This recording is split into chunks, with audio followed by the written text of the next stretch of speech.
I thank the gentleman. Commissioner Koskinen, 3 weeks ago in front of the Ways and Means Committee, you testified, we actually got on the screen here, Lois Lerner was not trying to destroy email. In fact, she was working very hard to restore her emails. Do you stand by that statement? As far as I know, yes. Okay, then I want to show you a few emails that you've had a chance to review now. We got these on July 3rd, 4 o'clock, and I want to show you 3 emails out of 15,000 that you dumped on us on July 3rd. Let's go first to this one. This is to Lois Lerner to Maria Hook. I had a question today about OCS, what the chairman was asking you about earlier. I was cautioning folks about email and how we have had several occasions where Congress has asked for emails and there's been an electronic search for responsive emails. So we need to be cautious about what we say in emails because Congress might get a hold of them. American people might actually find out what the IRS is doing.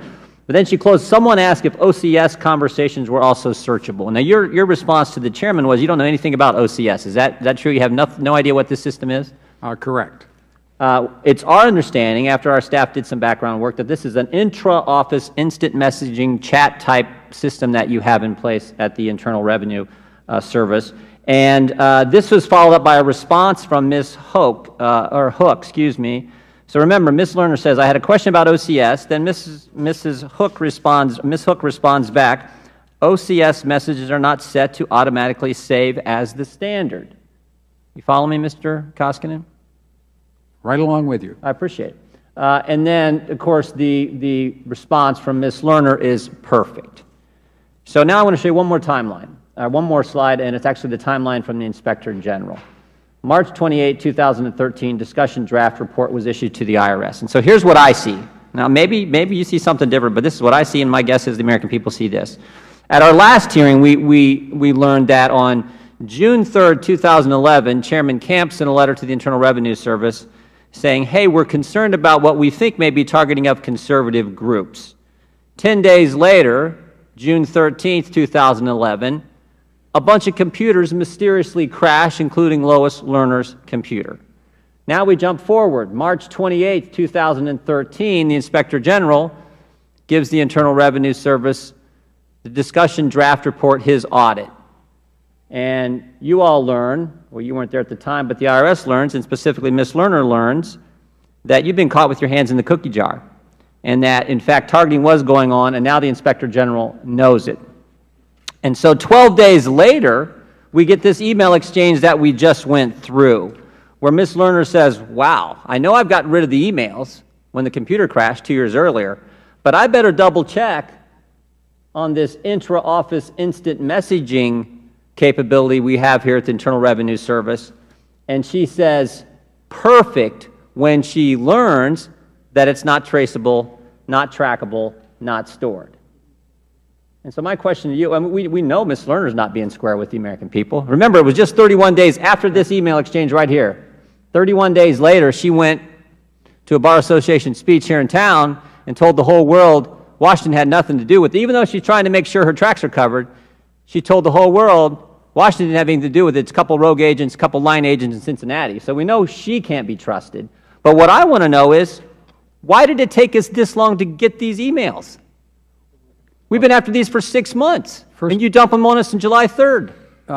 First of all, have you ever seen this? Have you ever seen this stuff before? No, and I don't see anything in here where Lois Lerner says, "Wow, I got rid of my earlier emails, and now I got to check on them." I'm not saying that. I'm focusing on the pattern. I'm focusing on the pattern. I'm sorry. You said for the record that Lois Lerner had written. No, I didn't. I said Dave Kemp sent her a letter. 10 days later, her computer mysteriously crashes, and 7 other important people at the IRS. And then I'm saying, here's the pattern again.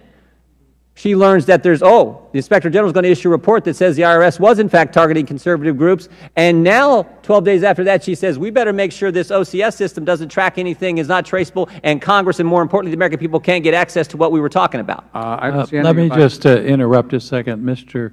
Massey's time has expired. I'm recognizing Mr. Jordan for his 5 minutes at this point. Yeah, I don't see anything in here about Congress using the OCS system or not helping Congress. It says the recommendation is to treat the conversation as if it's been saved somewhere because it's possible that somebody else did it. All right, fair enough. Let's look at the first sentence in each email. Lois Lerner says to Ms. Hoke, I had a question today about OCS. First sentence from Ms. Hoke says, OCS messages are not set to automatically save as the standard. Lois Lerner's response, perfect. That's what I see. Well, Now, here's the point. Would my friend yield? I'll be happy to yield here in a second. I thank you. Have you made these emails, have you given these emails to the FBI? We provide all of the emails we provide to all the investigators, so I'm assuming this went to all 6 investigators. Well, now, just a couple weeks ago when I asked you, did you tell the FBI that when you knew that you had lost Lois Lerner's emails, you said you did not. But now you're saying you've sent this information to the FBI? We send all of for the tax writing committees, and the FBI has 6103 for that, we've sent 960,000 documents, and we've sent those to everybody doing an investigation, including the Justice Have you or anyone at the IRS sat down with the FBI and talked to them about the lost emails of Lois Lerner and or this email chain that we just discussed? I have no understanding, not to my understanding. You have not. You personally have not. I have personally not. The FBI has not talked to you about the lost emails of Lois Lerner?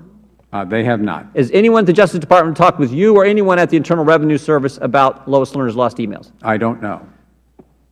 No, well, so the FBI has not talked to you, and you don't know if they talked to anyone in your agency about? I have no idea whether the Justice Department has talked to anybody at the agency. They have not talked to me. The Justice Department, so for the record, the FBI and the Justice Department have not talked to you about the lost Lois Lerner emails? That's correct. And they have not talked to you about this email exchange right here? That's correct. Okay. Would my friend yield? In just a second. Let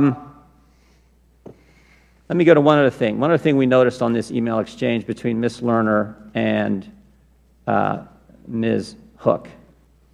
It's copied to Nanette Downing. Do you know who Nanette Downing is? I do not. Do not? Well, we do. She's the head of the exams division at the Internal Revenue Service. Any idea why the person who's head of the exams division is getting copied on email that says we want to make sure that intra-office communications aren't tracked?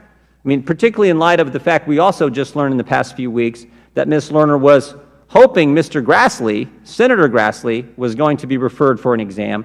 Any idea why Nanette Downing is listed on this email exchange, Commissioner? I have no idea why. No idea? None. Okay. Has the FBI talked to Nanette Downing? Do you know that? I do not know. All right. Would my friend yield? I'd be happy to yield.